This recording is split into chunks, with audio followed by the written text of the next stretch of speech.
Every day, we trust red to stop us, green to move us, and yellow to warn us. Three colors that quietly keep the world in order.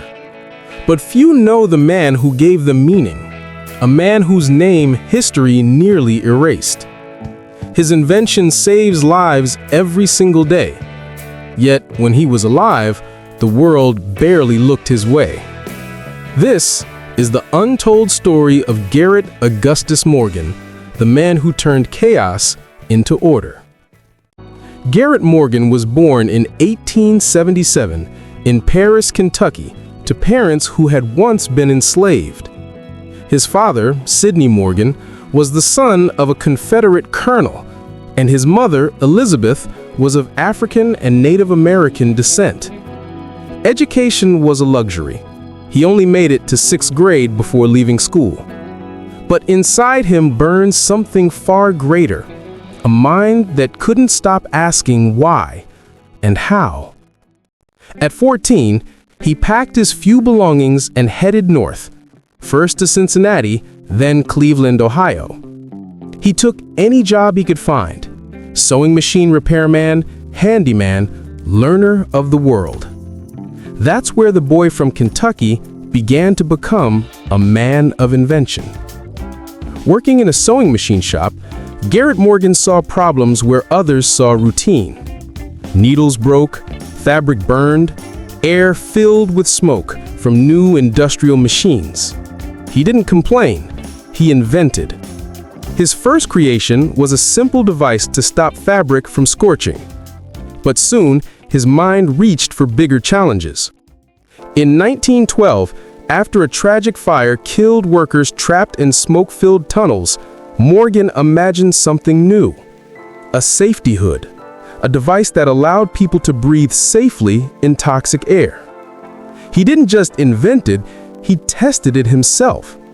When an explosion trapped men under Lake Erie, Garrett Morgan put on his safety hood, entered the tunnel, and pulled survivors out. But when newspapers learned the rescuer was black, the applause stopped. Contracts vanished, recognition faded. Still, Morgan kept moving, because his mission wasn't fame, it was safety. Years later, in 1923, while standing at a Cleveland intersection, Morgan witnessed a brutal car crash. Cars, horses, people, chaos. There had to be a better way. That day, he sketched a design, a new kind of traffic signal. Not just stop and go, but a third warning phase in between. That pause, what we now call the yellow light, became the universal heartbeat of modern traffic. He sold the patent to General Electric for $40,000, a fortune then, but a fraction of what his idea would become worth. Today, his system lives in every traffic light on Earth.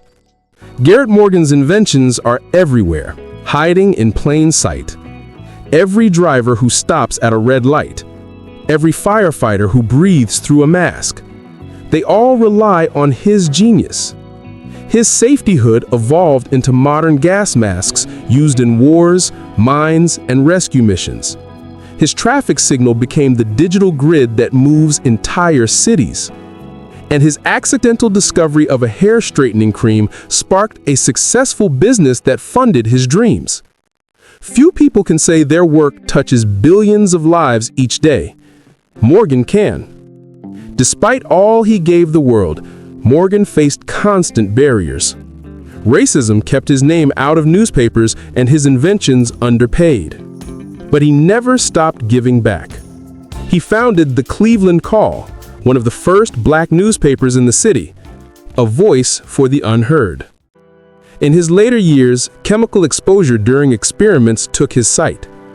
He lived quietly until his death in 1963, nearly forgotten by the world he made safer. Today, Garrett Morgan's name finally shines brighter. The U.S. government honored him posthumously for his contributions. Cleveland celebrates Garrett Morgan Day every March 4th. Schools, streets, and even museums now carry his legacy. Still, most of us pass through intersections without ever realizing we owe our safety to him. Garrett Morgan didn't chase fame. He built a world that needed him. From sewing machines to traffic lights, he engineered safety itself. So the next time the light turns red, pause for a moment and remember the man who made that pause matter.